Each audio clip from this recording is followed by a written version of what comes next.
All right, Woody. Welcome to Watch This Media Studio, aka my patio.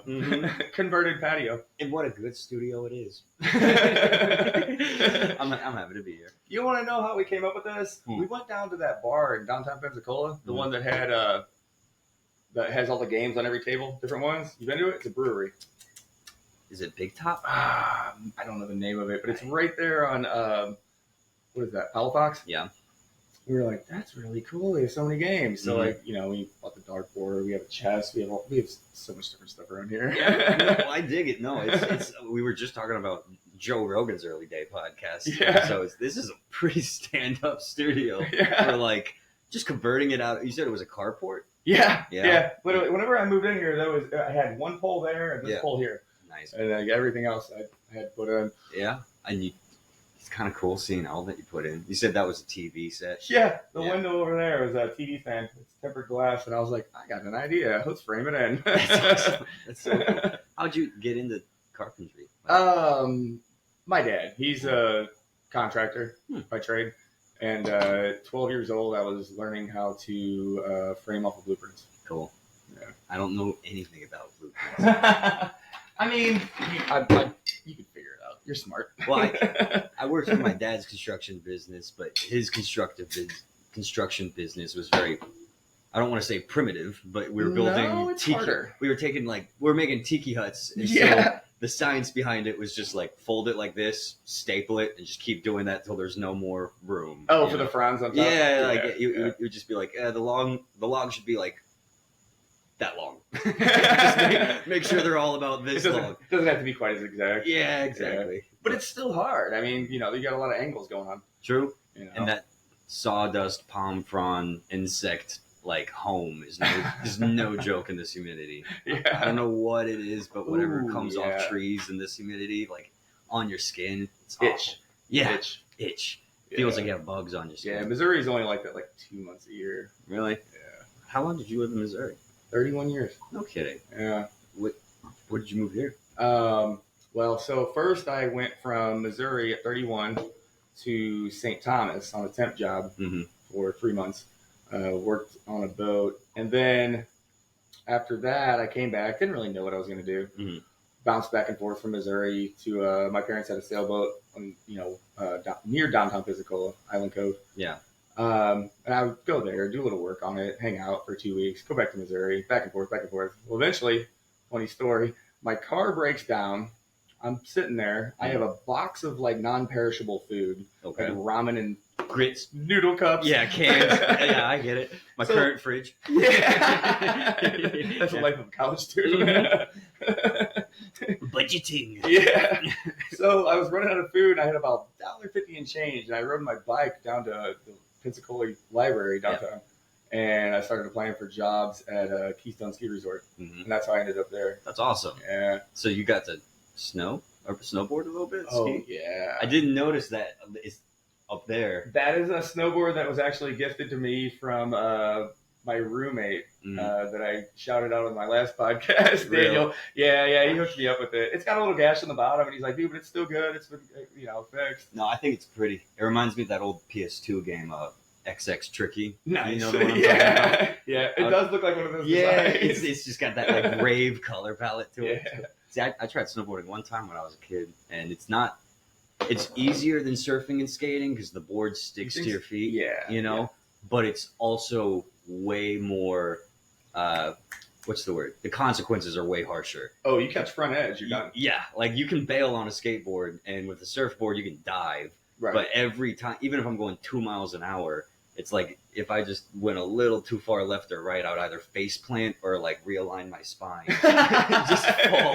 Like your spine. I would just fall on like solid ice. It was awful. Dude, that's awesome. Yeah. So it probably takes a lot longer to learn how to snowboard. I started when I was 16. Didn't really get to any resorts, and then I picked it back up at 19. Cool. So yeah, I started. There was a ski resort in Missouri. It's closed down now because obviously, like, it doesn't really snow in Missouri or stay cold enough to keep a base. Yeah. But there was actually this one time I went out to Colorado with some family. I'm hanging out at this bar, which unfortunately I think it was called. What's the name of it? I can't remember at the moment. but I know it doesn't exist anymore. But I was hanging out there, and like, I'm on vacation. I'm looking around, and I'm like seeing all these people, that obviously just got off work and or just got done riding, and they're just like the ping pong, they're playing chess, they're having beers, and I'm like, oh, this is what I want. Yeah, I get that. I was like, I'm doing this. I get that. See, I wanted to be a surfer so bad. I wanted to be like one of the surf kids that would just live at the beach. Well, one, I like only surfed with my dad, which was a mistake because he's been doing it like his whole life. So I'd be out there for 6 hours, like just barreling and failing every single time, and I would get tired, and he would just be like doing laps around me. He's like, "What up? Yeah, what up?" He would ride it to the beach and then paddle back out. So he's got these big shoulders. He's just got infinite stamina. And then me, like chain smoking since 18, like hardly athletic by any means. Just like I was sweating underwater, and it was awful. That's awesome. It's so fun when you catch one, but it's a curve. It's a very large learning curve. I kind of want to get into it, but this abundance of sharks recently has got me questioning it. I know. I heard about that. This is rare, right? It is. There's hardly ever shark attacks. No. There's like that statistic that's like... and there's hardly ever this many sharks. Yeah. It's getting crazy. Well, do you think they're migrating? I think the ocean got warmer and they're starting to move different places. Perhaps. Yeah. I've just been trying to find out why they're aggressive. I don't know, but it makes me want to get a paddleboard instead. Yeah. Paddleboard and crossbow. Stay on alert, Hemingway style. No, I'm terrified of sharks, but like there was always that argument people would make where they're like, you would die. There's more people that die a year from vending machines than sharks. You ever hear that? Yeah, Steph told me something like that. I'm like, man. It's like I would much rather be in the pool with a vending machine than a shark. Like that doesn't mean they're not. You get some fucking chips. Yeah, like at least it's. I don't know. I can't defend myself against a shark. If it gets pissed, it's over. Yeah. Like I'm not gonna do anything. You won't even know that he's there until it's over. Yeah. Oh man. So let's catch people up. Yeah. You and I know each other. We work in the service industry. Mm-hmm. You also play music. You are going to be the first musical guest on Whatchu Drinkin. We got a few songs for you to play, right? Yes, I have a handful of songs that are just demos, stuff I've been working on the past couple of years. Yeah, I mean, how long have you been doing this? Well, like I've played guitar since I was a kid. All right. About 2 years ago, I tried making a little album, but I don't have any studio equipment, so I just wrote it all down. I was like, eventually I'll find time, But I heard that one guy that blew up, Steve Lacy. Apparently, his whole first album was recorded on his phone. It's insane. Yeah, so I was just like, all right. Did it sound good? Yeah, because like he used a couple different apps like GarageBand and other music mixing systems. He tweaked the yeah, so he had like an EDM thing going for him. I'm probably going to get scrutinized for getting the genre of music wrong, but it's very like techno style, like soundboard style. So it's different from like just recording, singing a guitar. But like, I don't know if he could do it. I could at least try it. So I just got out like a little 17 song album, and my buddies that are all in bands started hearing it, and they were like, if you want to open for us, by all means, like we'll back you up, we'll play it for you. So I started doing shows with them. It was a good time. We would just go to Fort Walton, Panama City, Alabama, Pensacola, and we just do these shows and like lineups for metal bands, alt bands, psychedelic blues bands. That's cool. Yeah, it was always a fun time. It's just whenever your friends, like your good friends, live like an hour away or 2 hours away, it's so hard to schedule like practice. Yeah. So this past year or two, I've really just been busking a lot. Like I'll go to downtown Pensacola and I try every single outlet that is available to the public until one like powers on. And I just set up and practice, play like random stuff I come up with. And every now and then something sounds really good enough to record, I'll live stream it and try to figure out how to do it again when I get home. So I've just had a few hits, not hits as in like they blew up, but a few that I like listened back to on my drive home, and I was like, I nailed it. Yeah, I'm gonna figure out how to do that. I like that a lot. So I'd like. How many shows? I know it's hard to put a number on, but if you had to put a number on, how many shows have you done? I put a sticker on my guitar case for every show that I played because all the other bands always had one. They go all the way around them. Yeah. So I would say about 25 to 30. That's cool. Give or take. Yeah. I can't put an exact number on it because a lot of the guys I played for more than once, but I can recall 4 or 5 times I played at the same places over and over again. That's nice. Yeah, there's some of them aren't even open now anymore. Like that little red sticker on the bottom. It's for this place called Satori Coffee House, and we were expecting that to be a bust. It's all the way out in Alabama. And it is a little coffee shop, but it looks like an old Irish pub. You know, they do sell like canned beers and stuff. Is it Mobile? Yeah. Okay. They had to close down because of like maintenance or something. They just weren't making enough money to remove the mold from the walls and stuff.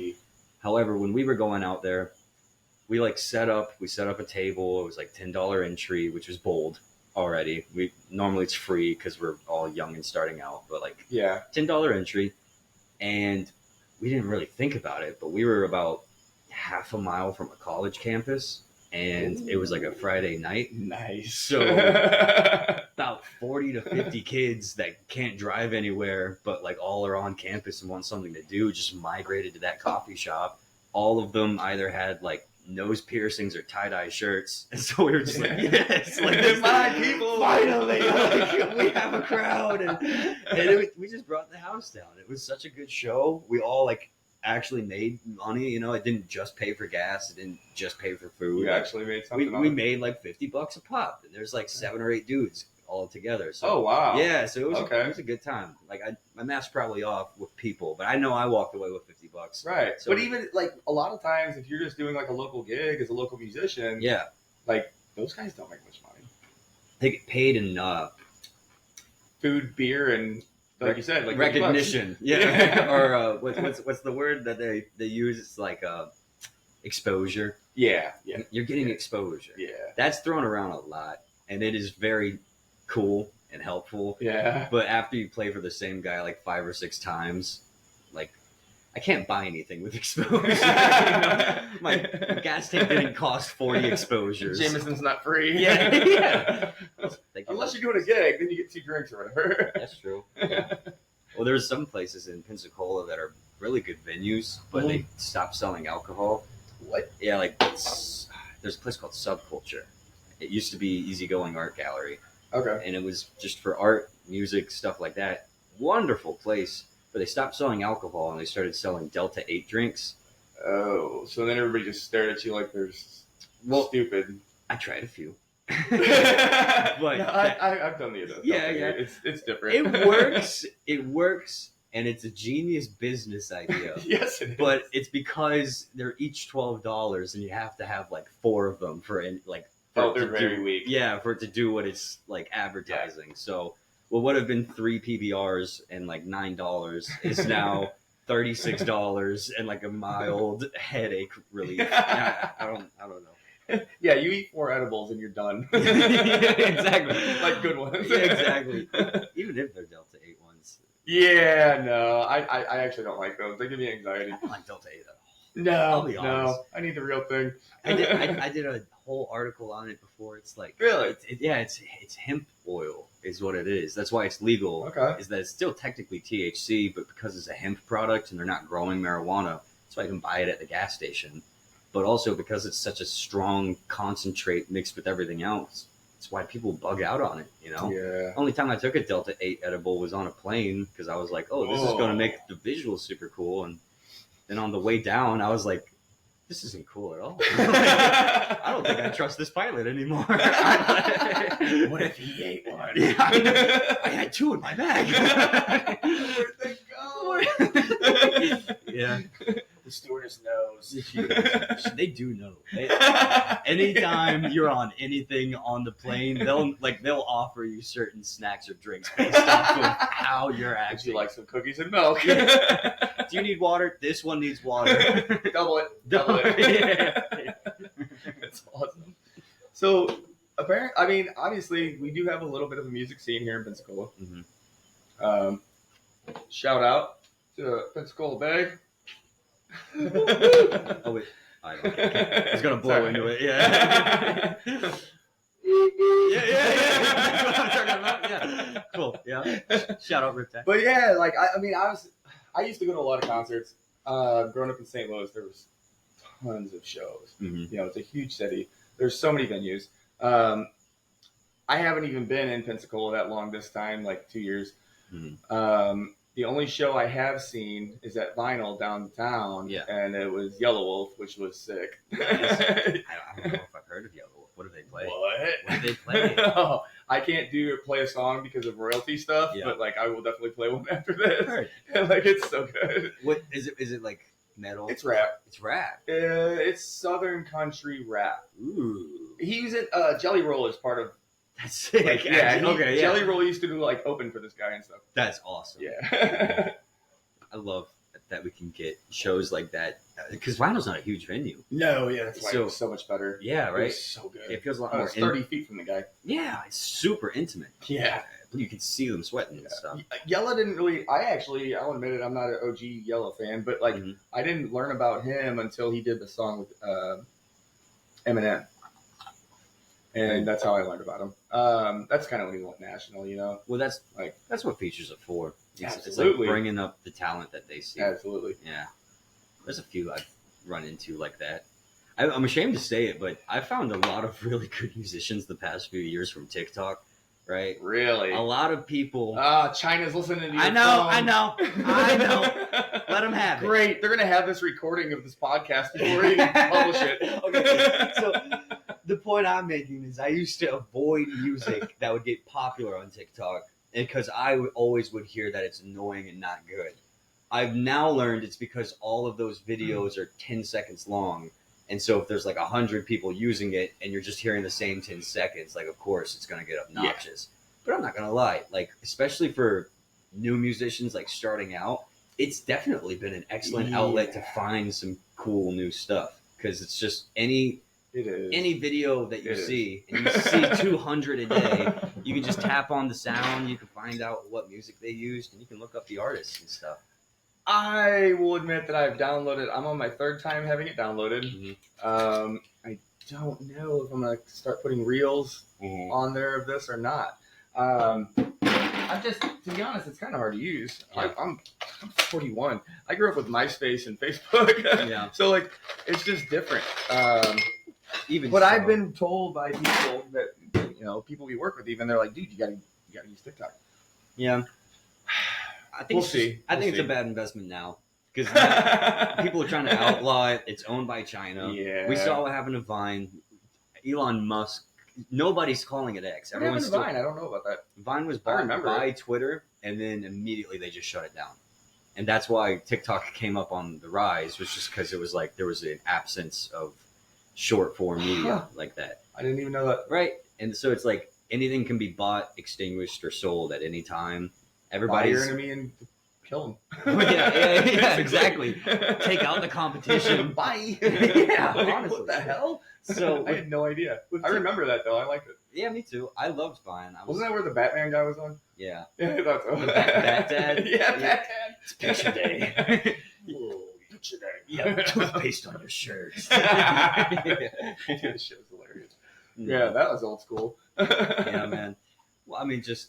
That's how I feel about TikTok now. It's like there's already so many people gunning to kill it that it's what's at the forefront of social media right now, or media on social media right now. But it's gonna go. I think the only few that are probably going to survive a while is like Instagram and Snapchat, and Facebook ain't going away. Facebook's always going to be around. Like that's installed now. They did what MySpace couldn't, and then.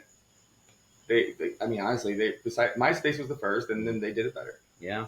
Except I did like the MySpace profiles where you could you don't probably remember it. Well, I know you could organize your friends. Dude, you could put a 5-song playlist, so when people are scrolling through your profile, your songs that you picked would play. It was super sick. So they just immediately got a taste. God, it was so good. Well, I heard that Justin Timberlake of all people actually bought it. He bought it. Yeah. It didn't work. Facebook was already too big. Yeah. Well, it doesn't help that he was in the movie about Facebook. And he played the guy that owned MySpace. That's probably where he got the idea. Yeah, so it probably doesn't help. He's like, I could own MySpace. This part isn't that hard. Right. He's a method actor. You gotta hand it to him. So, we're gonna come. You know a lot about media. We're definitely gonna come back to that. Mm-hmm. How about we do a song? Sure. Yeah. Ladies and gentlemen, Woody Folse.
Was he? What a good man we thought we'd see. What a good man was he. We're tired, weary. Run, rabbit, run, it's time to go.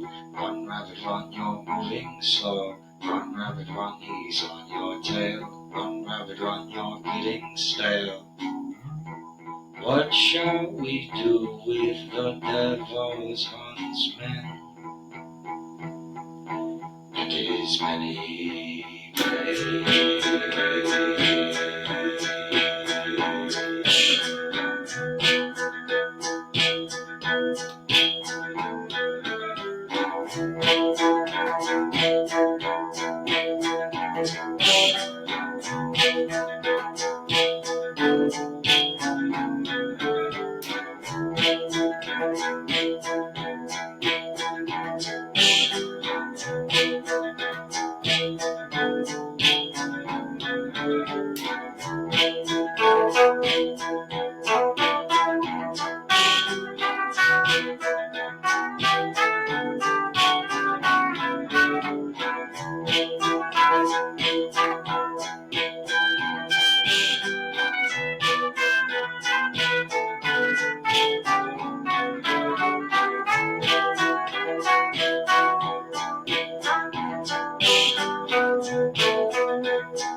What a good man he could be. What a good man. What a good man he could be. What a good man. What a good man he could be. What a good man. What a good man he could be. What a good man. What a good man he could be. What a good man. What a good man he could be. What a good man. What a good man he could be. What a good man. What a good man he could be.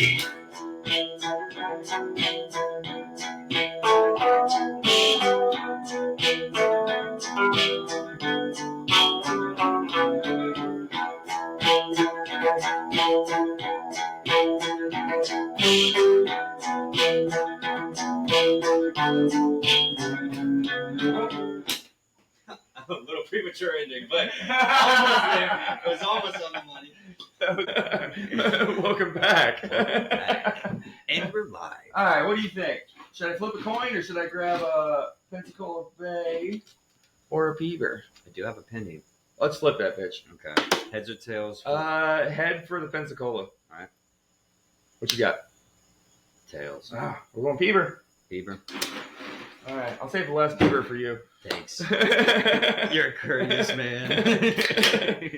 Kind soul, kind soul. Honestly, the PBR is my go-to. Yeah. I have served it to you. Mm-hmm. Many a times. All right, so before we went to the music break, you seem to be very informed about media. Mm-hmm. What are you studying in college? Well, it started as journalism. Yeah. And then about 2 years in, magazines and newspapers have officially been labeled as dying. So it's now media. Do they teach that? They taught, yeah. Really? Well, each professor that has had experience in it has had, like, there's people in my classes that are 50, 60 that have worked for a newspaper company their whole lives. Right. And now it's a news site. So they have to retake their college classes now and relearn how to, I guess, spread the media. And so it is like, it's just finally becoming real. It's no longer like cooler talk. It's like, as of the past few years, especially with COVID, it's just social media is finally starting to go paperless is all I'm saying. Absolutely. So everything is. Yeah. So everything. Especially now with like ChatGPT and Grammarly and things of that sort, grammar and pronunciation and stuff like that is not as important as knowing how to edit sound, video, or even what's broadcasting, podcasting, and I guess radio work is its own thing because that's like a one-shot live deal.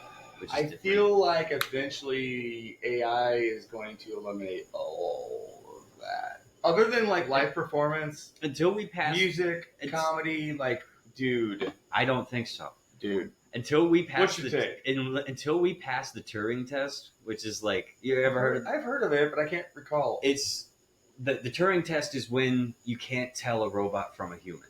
So it's like if we make a robot to look like a human, sound like it, and feel like it, or if there's like a CGI image on the TV screen, you know, even like in the Star Wars movies where they make Luke look super young, you can be like, that's a computer animated person. Because it wasn't perfect. Yeah, nothing is.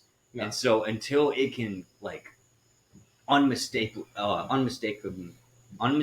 replicate a person's personality and it's like indifferentiable from a human, I don't think it's going to take over because I can't listen to automated web reports. I go crazy just waiting on hold for a phone call, you know. Until we get quantum computing.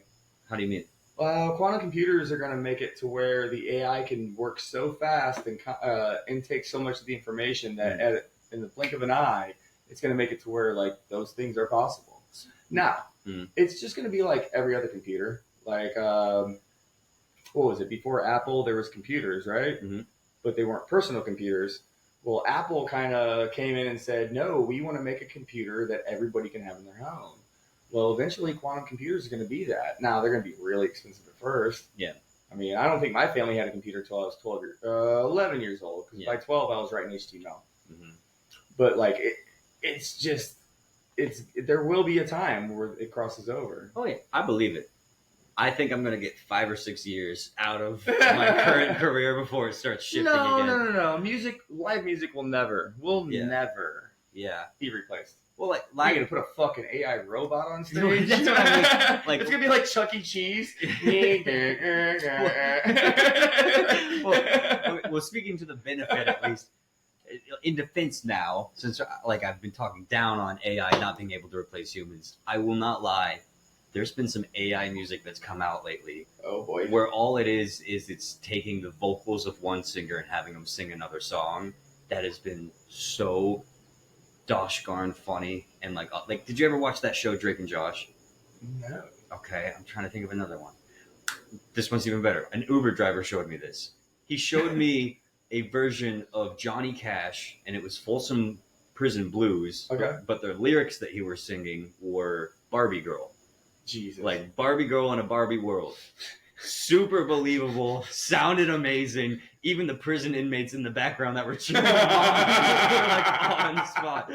So I immediately went down this rabbit hole. I found like Plankton from SpongeBob singing Chris Cornell songs. I found like Kurt Cobain singing like the Drake and Josh theme song. Like there's just a bunch of different examples where it's like, you know, that guy could sing that and it would be it would fit. It's just I'm starting to see the value in a $1,000 or $2,000 computer instead of the piece of shit I bought. I want computing power because this sounds very fun. I have a $200 MacBook that's like 10 years old. Dude, I'm going on a $100 Lenovo business computer. No one can see it on the camera, of course, but it's like literally that big and that big. It looks like a late 90s DVD player. I mean, but it works. Look, man, when it came to starting this podcast, I was very minimalist. I got this mic and the mic stand, and I replaced the cord already because the cord they sent me was shit. My second podcast had this like sound in the background. It was driving me crazy. But I got the podcast kit for $50. I don't even use the board. I mean, it's funny. I've messed around with it, like, but it has like sound effects. I could like be like meow or like lightning strike. Like it has some sound effects, but I don't even use it. But I went very minimal with this, and like that's what's crazy too. Is like the technology is getting so cheap.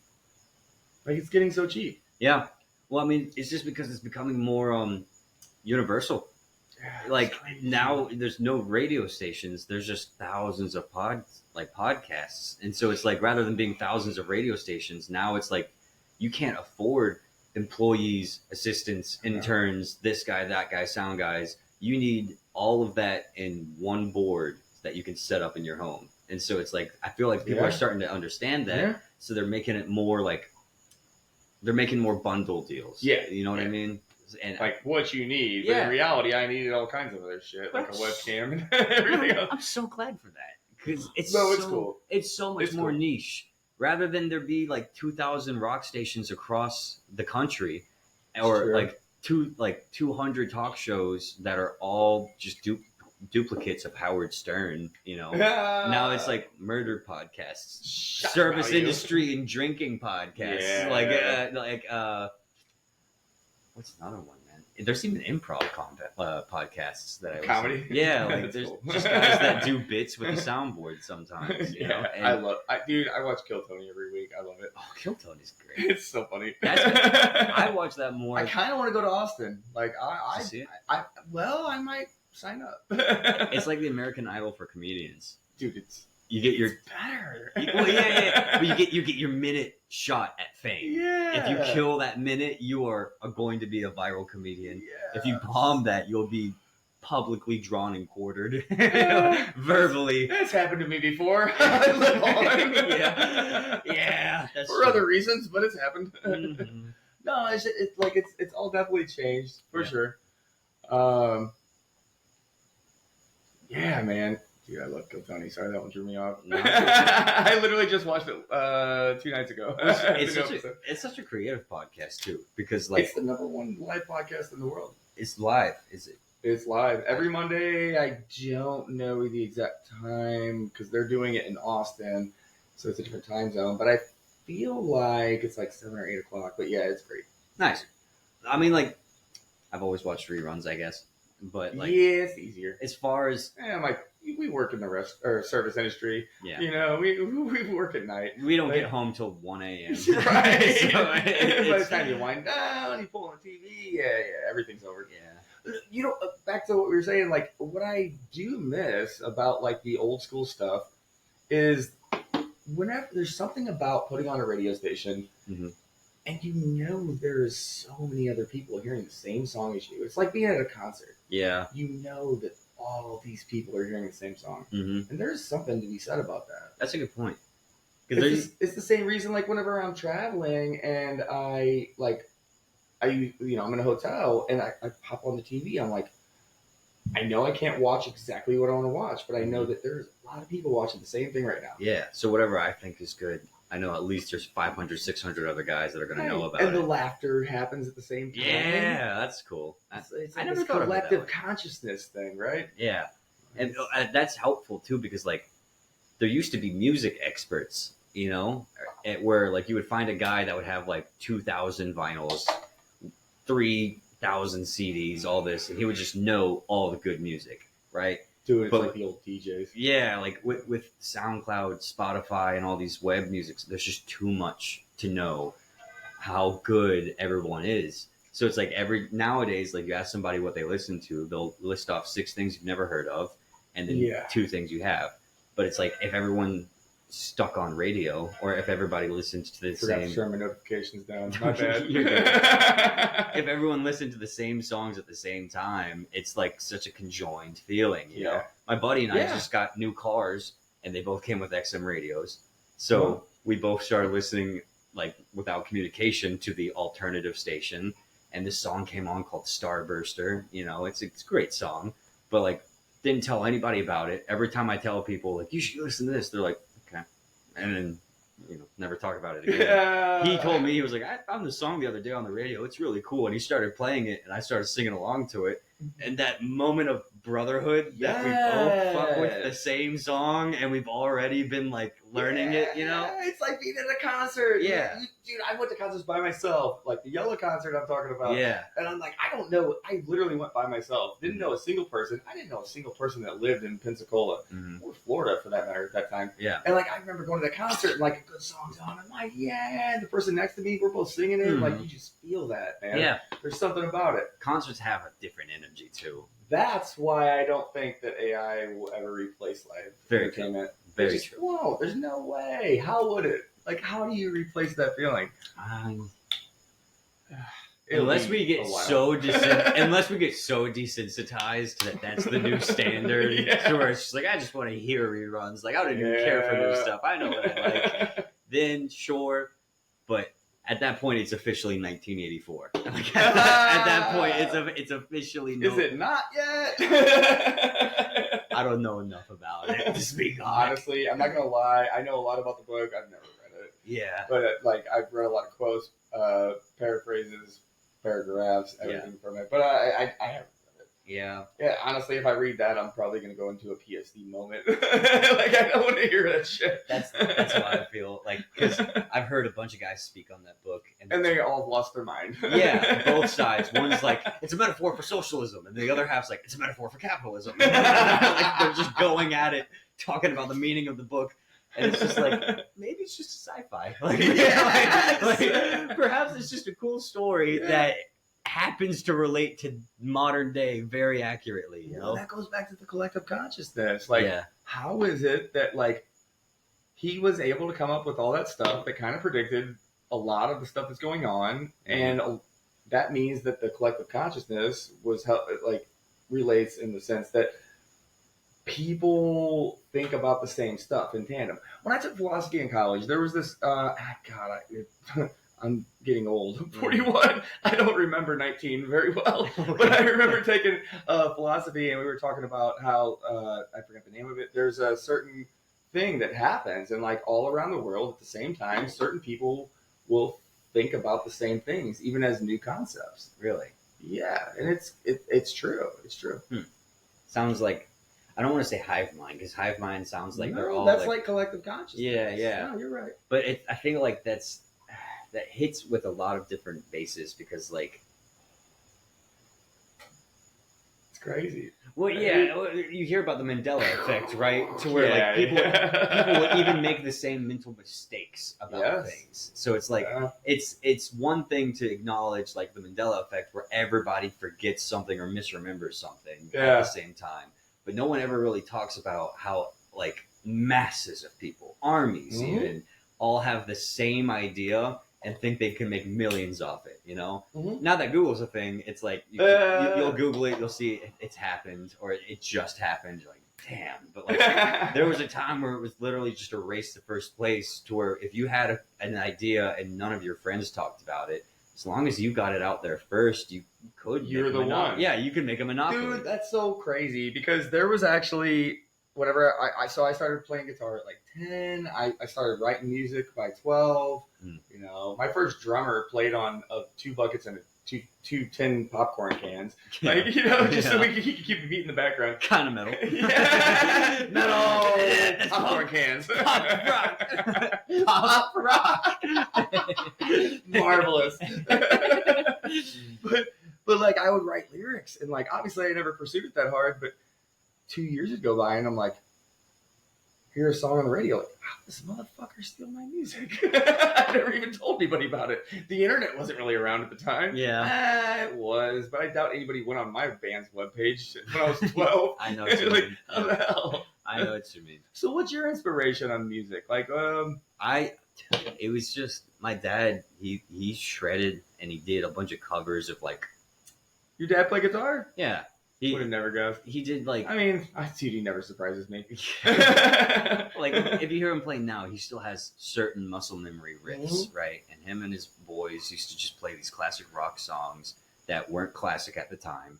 They were current. Yeah. And because of that, hearing him do it on like acoustics gave me like a real appreciation for like certain Southern rock or Southern blues, because there's just, I could hear a guy with like 50 effects pedals, the coolest guitar I've ever seen, coolest bass, whatever, have a trash bass line or guitar riff. But then you could see, even in Pensacola, a homeless man with like a 20-year-old acoustic guitar have the coolest, nastiest chord progression of all time. So I started looking more into like, rather than the best music of its time, like the best music of all time. And so I started realizing that I had like a big fascination with experimentalists. You know, I feel like the Beatles is a good... Your music is very experimental. Thanks. I love it. Thank you. I appreciate it. Well, the Beatles are like up there because, you know, they had their like pop rock, of course. And then as they got older, they started trying new things. But then I started liking everybody that did that, you know, and went to Bob Dylan, went to a handful of others, but I really fall on Tom Waits the most, because he started out just blues piano, and he had this just skinny white guy with a Louis Armstrong voice, you know, like super raspy and low. And his piano is amazing. He's a great songwriter. But as he got older, you start seeing his albums start getting more and more bizarre, and they start getting more popular because people started using them in movies rather than like just trying to sell it like a CD. Okay. So like what would have been a song 10 years ago to him where he's like playing the piano and singing about an ex-girl is now him like using trash cans for drums, like shovels with pickups and like strings on it, you know, and it just got bizarre. And it's just, I feel like that's what makes music good nowadays, is when you haven't heard it before, like ever, or anything similar. Yeah. Sometimes I hear a good song and I'm like, I want to find something that's like this because I like this vibe and I want to like relive it again and find something so close. It's inspirational. Yeah. So whenever it's not like anything else and I'm still into it, and I'm like, I need to hear what else he can do. You know, like I know he's not going to be a one-hit wonder. He's not going to be repetitive. It's every single track's going to be new style every time. Yes. So Tom Waits hits the marks there. He's got like good Spanish sounding music. He has excellent music talking about the mental health of war veterans. He has incredible music that sounds like a jazz band on a ferry boat was playing it almost. He just goes all over the place, you know? So I'm going to look that one up. Yeah, he's a good... I haven't heard him. He's a cool Obviously, like I said, I can't look up songs while we're doing this. Well, for royalty which reasons. sucks. Yeah. Well, here, think of...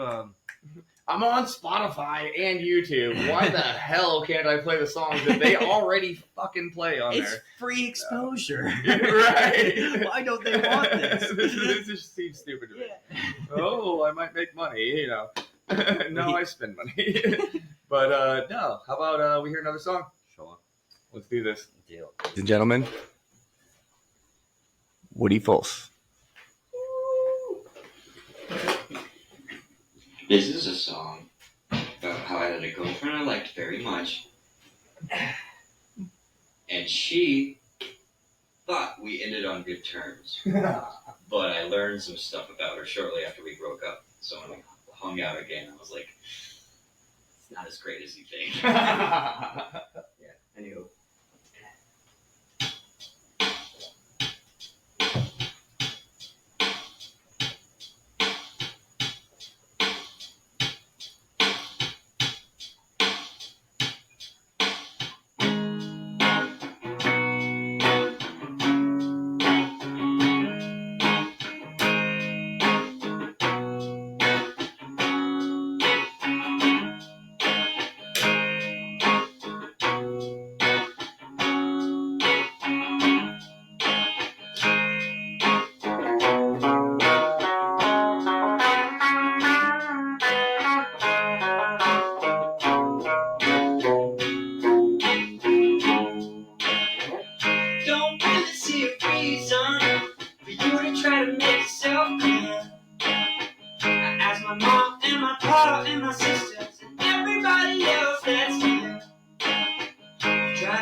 was friends.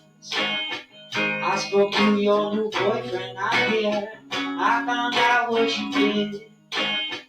Listen, darling, I'll make myself clear. I don't think that we're friends. I spoke to your new boyfriend out here. I found out what you did. Yeah, yeah.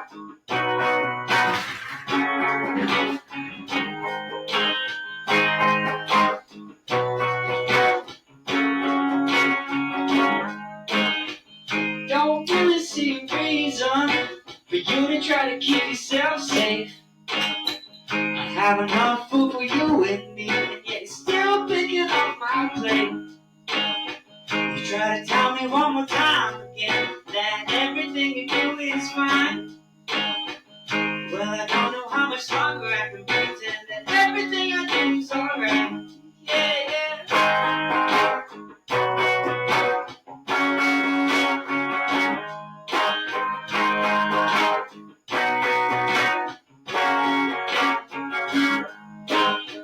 Listen, darling, I'll make myself clear. I don't think that we're friends. I spoke to your new boyfriend out here. I found out what you did.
That's more on cue. That one. On that note, you need some more Jamo?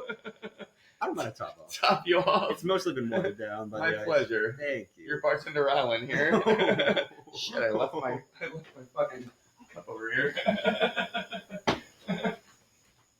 I told you earlier, and I'll talk about it now because I haven't talked about it publicly. Yeah. It's super hilarious that, like I said, the first time I went into this, I went into it. It was with Alex Witt. It was supposed to be episode 2, or I'm sorry, episode 1. He ended up being episode 2 because, dude, we bombed so hard. I bombed. I can't blame it on him. But, you know, I started drinking too much before, during. We went 3.5 hours. It was so funny. But, you know, you live, you learn, man. We do these things.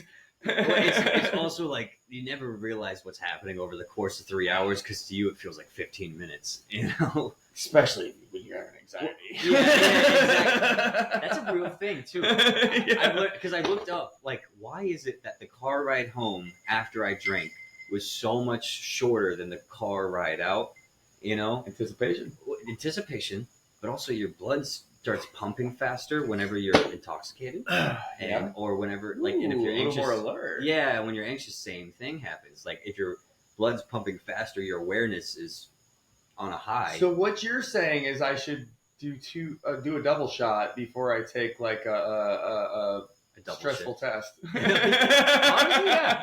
Honestly, yeah. I mean, one double shot is not gonna hurt. You know, like, let's just be real here. Oh shit! I feel like yours and my liver are black enough that one double shot is a step down from the traditionals.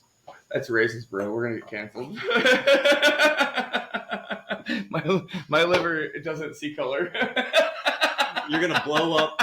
2030, you're gonna be the biggest podcaster in the world, and then some Twitter incel's gonna find. I want to be that big because my liver's gonna fail.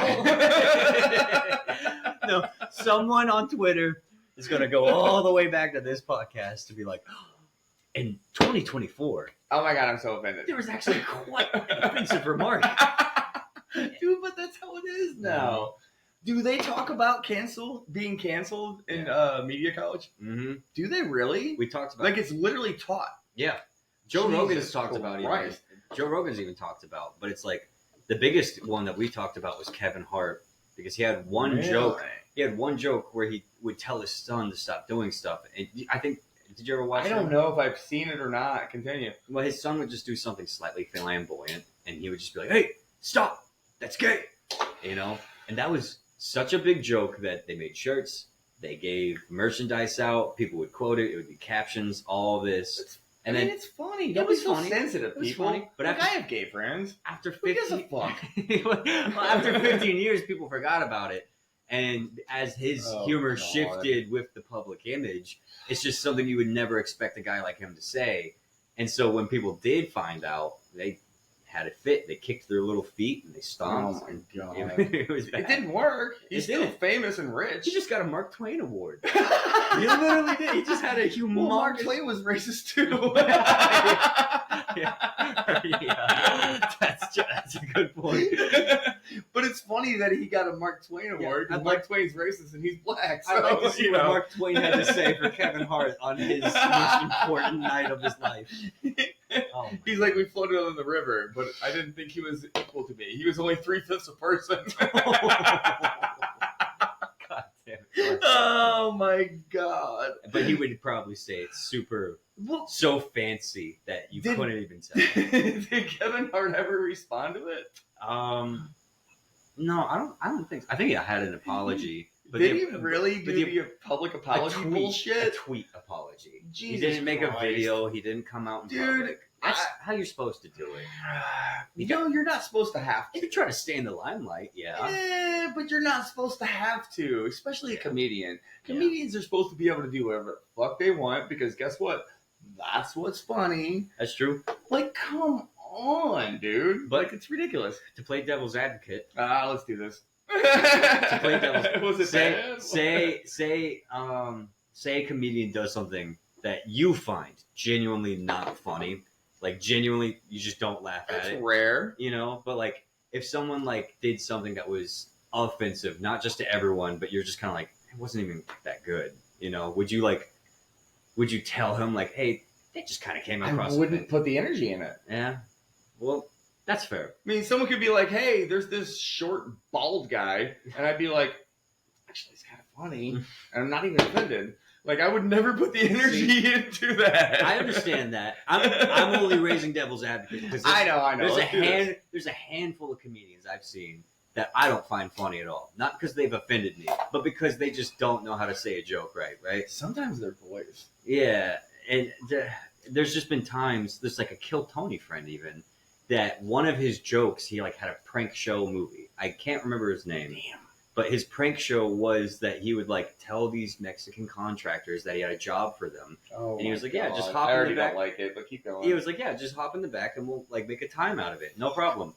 And then after they hopped in the back of the truck, the walls of the truck would fall off. It ended up being a cage, and he would drive them to the border. Oh my fucking God! No, that's offensive. That's pushing it. See, that's what I mean. And all of his comedic friends and all of the people that were close to him were just like, "It's comedy. Like, grow up." No, and it's just like, if it's not funny, it's not comedy. It's comedy at the expense of someone else. Like, it's different. Like, look, you could literally stand on stage and we were roasting each other. Yeah, and you could be like, "You're fucking bald," make jokes about it.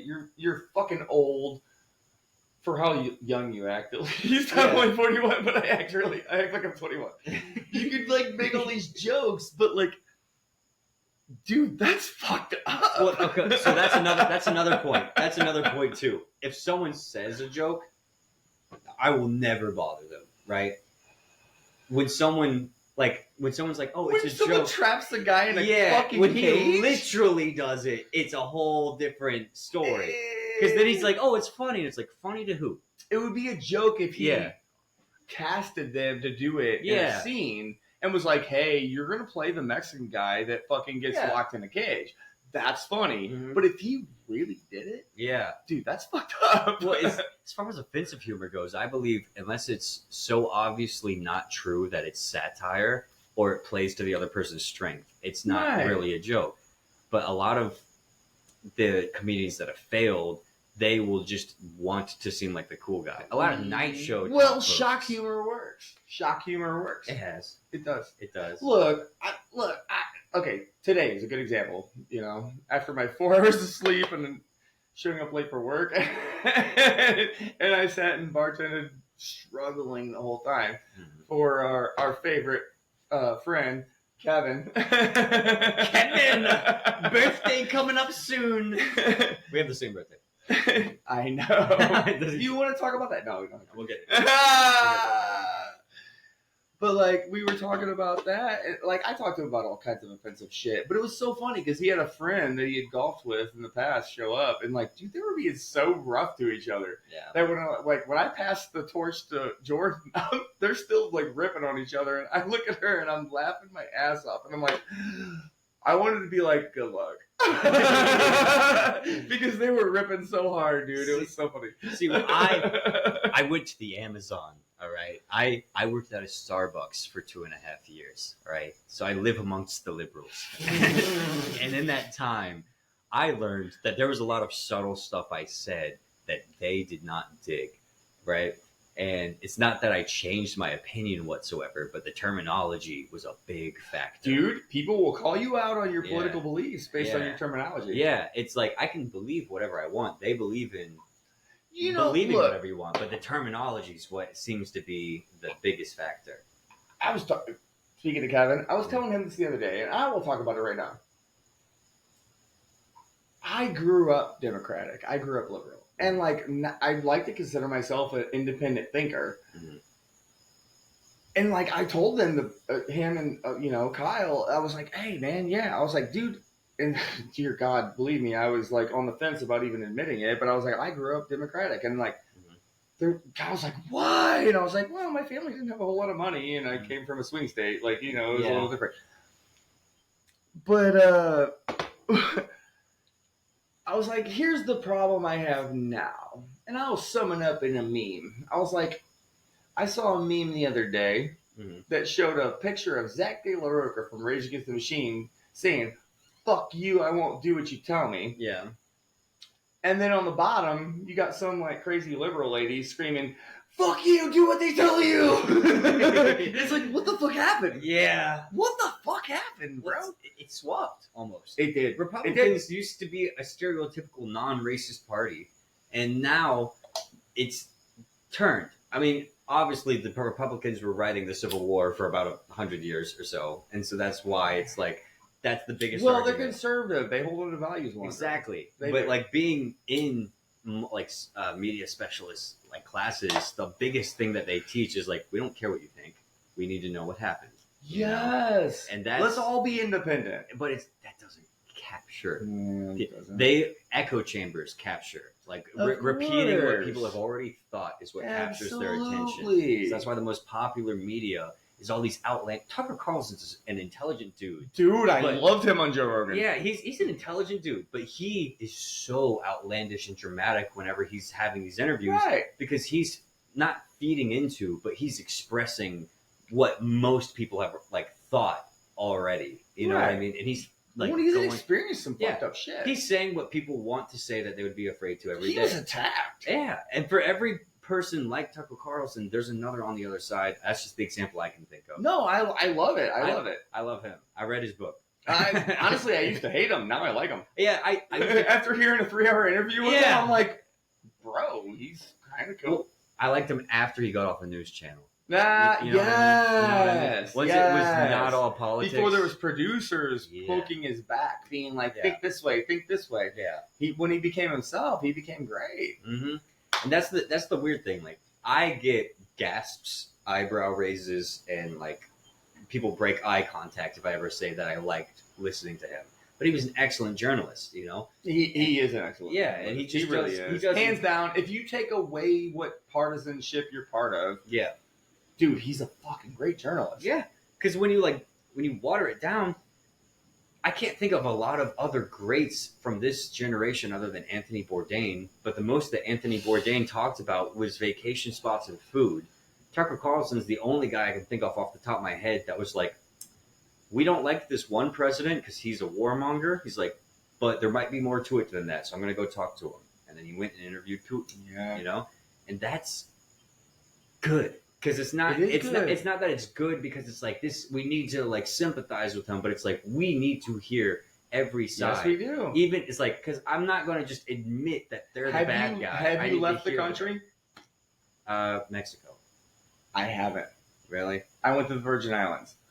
So, what the fuck do I know about the world? Yeah, right. What the fuck do I know? Like, how can I sit and be like, oh, this about some other country? Dude, I've never been to another fucking country. Mm-hmm. Like, I've only been to U.S. territory. Like, what am I supposed to know? Dude, I'm not ignorant or arrogant or whatever enough to think that, like, I have a better opinion. So I want to hear them all. Exactly. That's the biggest point of it all is, like, it does not matter if your opinion is right or wrong. Like, it probably is if you feel justified to the extent. It's like, but no matter what your opinion is, it is wrong to not hear the other side. Absolutely. Now, like, I'm not even speaking to Russia's defense whatsoever. No, they're evil. Yeah, I mean, come on. Russia's evil. China's evil. That was a warmongering war. But there's good people in each country. Exactly. It's just the fact of it, like, you look back at history and all the propaganda that just built up whatever enemy of the USA was the devil. Yeah. There's some that were true, but they went way over the top. And then there were some that were not true whatsoever. And it was just a Watergate situation. Dude, when I lived in Keystone during the summer, so it's weird because during the winter you have a bunch of people. Let me try and get this right. During the winter, you have a bunch of people from South America because that's their summer, right? Mm-hmm.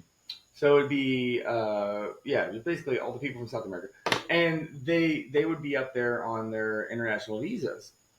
And then, like, during the summer, I worked one summer, and it was all people from Czech Republic, Slovakia, and I had one Russian friend. And I straight asked him, he was out having a cigarette. I'm like, tell me about Putin. And he's like, he's a piece of shit. Yeah. He straight told me, he's a fucking piece of shit. Yeah. You know, and he's Russian. Yeah. You know? And obviously these people, I was jaded opinions because I obviously wasn't working with people who didn't have money. Their families had to spend like $3,000 or $5,000 to make them be able to come over to this country to work. But like, I valued their opinion. Yeah. Like, that's when kind of all this started. Yeah. Like, whenever I went up there, I was like, oh my God, I'm learning so much about the world by meeting people from all over it. Yeah. It was so cool. Well, that's necessary. Absolutely. Because earlier we were talking about, like, just the effect of social media and echo chambers. But, like, for a while in the U.S., Putin was liked because we found out he was KGB. We found out he wrestled there. It was intelligence, right? Yeah, like we knew he could fight. We knew he wrestled a bear. He's badass. He would ride horses. He's a fucking badass, dude. And because of that, there was all these like memes that were made about him that made him just seem. And so a lot of people were like, "What a trad! What a cool dude! Like he's super tough." And he is tough as fuck. Exactly. Beat my ass. Exactly. For some people, that's enough. He'd fucking probably kill me in like 2 moves. He would kill all the people on this. Yeah. We're not discrediting his hand combat coordination, but that's what I'm saying is like for a lot of people, that's enough to not have a bad opinion. Like they won't look much deeper than that because they'll mainly see social media posts talking about that rather than what he's saying, you know? Yeah. And before this war broke out 10 years ago or something, I'm not exactly sure. Jesus, 60s? Yeah. It's been going on since? They talked about it like the U.S. talks about the Mexico immigration statistics, where it was just like there was a quote by him that said like Ukraine needs us, we don't need them. Yet he invades Ukraine. You know what I mean? So Yeah, very hypocritical. There's just They produce more grain than anybody in the world. Do they? Ukraine does? At least over there. Ukraine. Yeah, they produce a lot of grain, and they also the reason that I personally think he's invading, and it's been talked about publicly, so it's not like my real original idea, but it's been talked about that like there's is it cobalt or lithium? I'm gonna sound stupid now because I've had 4 Jamos. It's one of the 2. Beers. It's one of the 2. It's one of the fucking 2 that we use in our cell phone. Yeah. And there's one of the biggest mines is over there. Yeah. It's there in Africa, which China owns, and like that's what's guiding it. Like it's crazy. Like we're fucked. Let's bring it back to music. Fuck this shit. Let's drift away from the depressing shit. Fuck the depressing shit. Yeah. All right. Cheers to that. Even if we agree, let's go back. It's still depressing. We agree, and it's depressing. We agree that's depressing. Let's go back. See, alcohol is the only drug that you can partake in when you're celebrating, mourning, grieving, and happy. And dear God, it happens all at the same time sometimes. Thanks to it. I love life. Oh, fuck. It'll happen within 15 minutes. Exactly. Man. Oh, that's great. So I wanted to talk to you about this loop pedal, bro. Mm-hmm. So I was introduced to loops via an artist, Dub Effects. Mm-hmm. Hopefully people know what the fuck Dub Effects is. If not, look it up. But Dub Effects is the shit. He's a beatboxer, which I really loved that first track you did. You did a little bit of that. But he's a beatboxer, and he started as a street performer, and he used a loop pedal. And when I was in St. Thomas, one Sunday, so on Sunday I worked. It was 7 days a week there, but I only worked a half day on Sunday. My roommate was like, "We're gonna hike. We're going for an adventure," and he was cool as fuck. He had been in he did like 6 years in the Coast Guard, and apparently he was like the shit, and he was like an electrician. So he's like, "We're going." And I'm like, "All right, bro, let's do this." Mm-hmm. And we hike all the way up over, I think it's Crown Mountain, and then down, which the down part sucked because I had just broken my toe 3 days before on a cleat. And like I had to walk down the mountain backwards because my toe hurt so bad, and it put less pressure on it. Yeah. But we go down there, and there was another artist that was just like Dub Effects, and he was using the loop. Yeah. When did you get the loop? I got it this year. I had a less sophisticated version the year before, where it was just one button. That's all it did. You just could loop over it. And very simplistic. Yeah, it's the first loop determines how long the track will be, and then everything you record after that will be the duration of the first one. Right. This one's slightly more advanced because it has 2, so it's like there's one loop that can be whatever time you set. You do like several. How many did you do on the 2? There's only 2. So the first 2 songs there was 2 loops. Yes. Okay. So it's the thing is with these, it's like.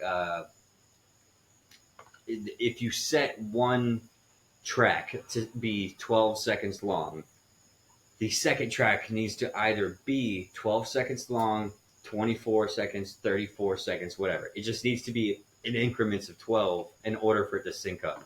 If it doesn't, is that beats per minute? Ish, sure. Measure, yeah, something like that. People that know music theory would know. Okay. Like roughly. I've just fooled around with it enough to know that it's like if I play a 6-second loop, the next loop needs to be 6, 12. 18, I dropped out of music theory in college, so we can agree on that. There's just nothing appetizing about. I'm too abstract myself. Agreed. Yeah, but with this, it's a good time because there's this one musician he's a facade right now, and named Mark Rebier. And yeah, you know him. Oh my God! One of my favorites. You want to know how many tracks he has on his loop board? He's got 12. He has a lot of gear. Yeah, he has he's got a lot of gear for sure. But Dude, his loop pedal allows him to record drums. So he could just start with like a little and then his second one's drums. Third one's vocals. Fourth one's piano. Yes. Fifth one's guitar. Sixth one's bass. So you know, like, dude, it was funny is the track that got my attention, like most people, is Butthole. Yeah. I want to see your butthole. I got turned on. I didn't get turned on to. Oh, I hope not. But I got turned on to him after hearing Work That Ass. Yeah, that's a sick one too. Well, he's so good. Oh yeah, he's so vulgar and so outlandish, so that it's like Lords of Acid. You remember them, right? Yeah. It's like, let me see your pussy, show it to me. Like they're just like there's something that like it sparks in your brain like a drug when you hear vulgar shit. You're like, yeah. Oh, that was good. This guy doesn't give a fuck. And that's the ultimate form of confidence. Yeah. It's just not caring at all. Yeah. And there's nothing better than a confident musician. Honestly. That's so awesome. Yeah, like I feel like every great improv musician was only great because they were fantastic at not giving a fuck. Absolutely. You know, like Beethoven's renowned. Pardon that program, man. At least we don't have the fucking fireworks that were going off at 8 o'clock. No, I was thinking about that too. Hey, during the day from Monday through Friday, I think it's 9 to 5, you have to hear helicopters. So that's why I was like, I don't know when we're going to do this podcast.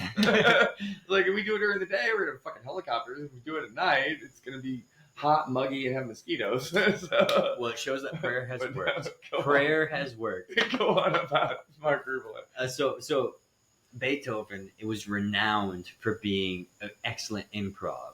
You know, he doesn't have the best music ever written, but apparently when he played other people's music, he would improvise their songs in a way that no one's ever heard before. Right. All I hear is that he had confidence in the way he played it.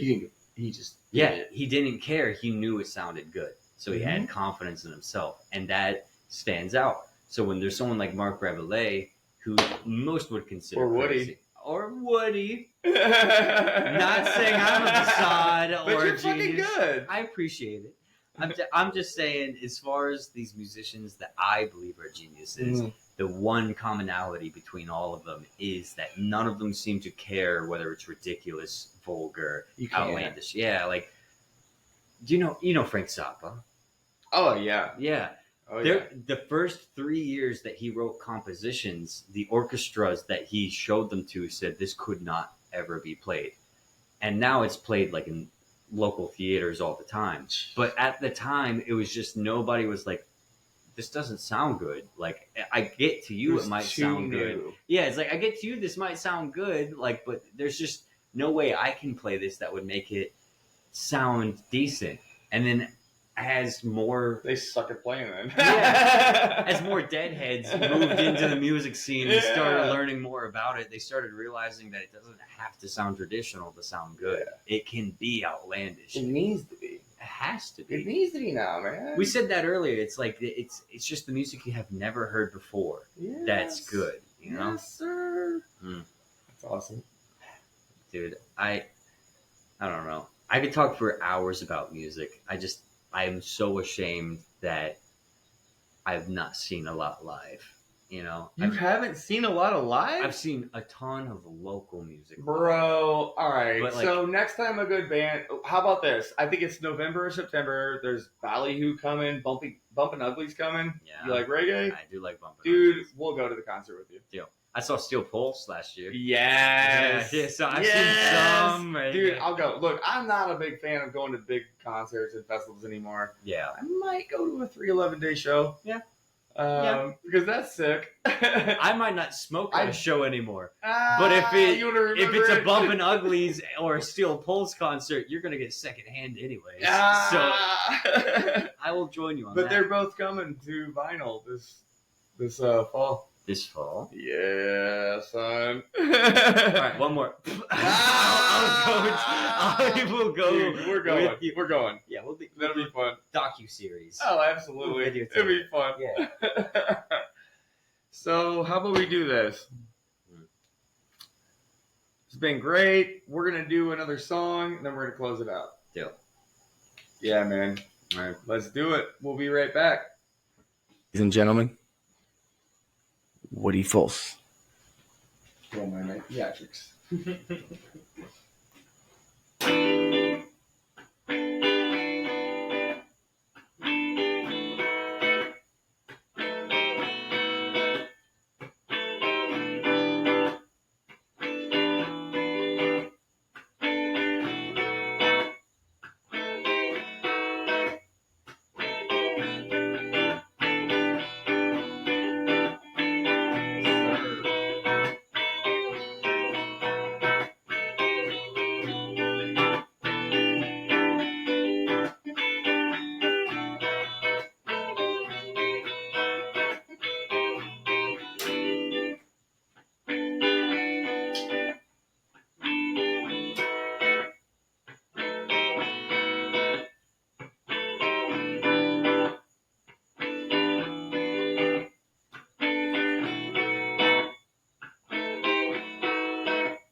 yeah. Something like that. Yeah. 2, 1. We're back. So, your music is very unique, and like my fiance and I were talking about it the other day, and like she pointed out Modest Mouse, and I was like, it does. That first track you played, Yeah. I was like, it definitely has that like feel of Modest Mouse. Mm-hmm. More Modest Mouse were ahead of their time. Mm-hmm. Like it's super cool. Cool. Like it's super cool, dude. I like it. Thank you. I like it. And I love having you here. We're gonna sip on these for a minute, and we're gonna do one more song and close this shit out. And this has been a great podcast. We've been going for a long fucking time. Yeah. We got 2 hours and 8 minutes, minus pee breaks. Subtracting pee breaks. And we had to tune the guitar and shit, you know. Well, judging by the size of my schlong, my piss takes about 30 minutes, and so fantastic. So the fact that I've had 3 fantastic, breaks, sir. It'll shorten this to 30 at most. My bladder's smaller than my dick. I'm sorry. Dude, that's fucking awesome. In middle school, there was guys on my bus that like had the most creative names for their penises. Oh Jesus Christ! Let's go. Sorry to go to this spot, but no, this sounds fantastic. When I was 16, and this was all happening, someone went, "You want to know what mine is?" I was like, "What?" He goes, "Joe Biden." Oh, what? It was always asleep. Because of its gentle curve to the left. Just short of a hairline. Oh no! Yes, so you get. There's numerous opportunities that his let's curve, go. His curve to the left. I thought it was hilarious. Curve to the left, short of a hairline. Yeah. You could make a coffee book off of all the reasons why you should name your penis. Oh my god, we shouldn't even post that. We should fucking make money on it. We could make money off that. Some of the coffee books I've seen have been lazy.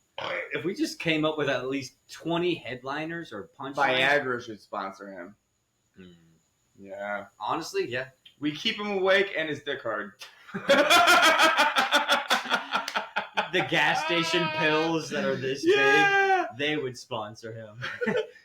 Dude, and you just made the shape, so I imagine instantly like eyes going. Yeah.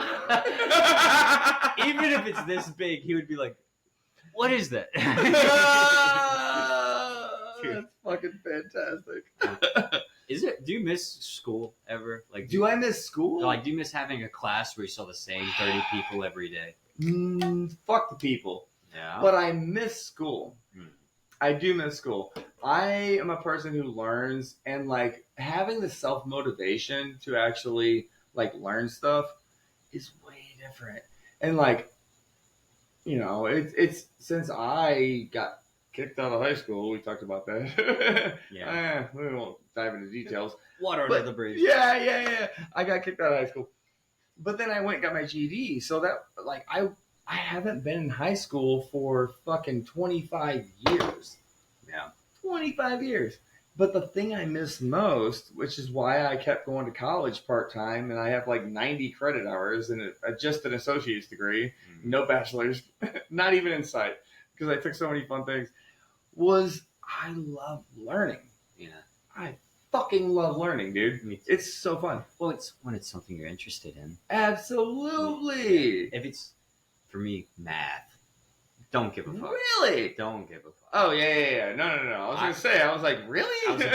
I was a big literature boy. I was a big English literature journalism and you guy. like to talk about it. Yeah. Well, thank God for fucking all this new media, like social media, where you can find a group and go and talk to people about shit. Yeah. Dude, I saw you reading a book in between tables the other day at work. What are you reading? I'm reading the sci-fi horror. It's big on TikTok.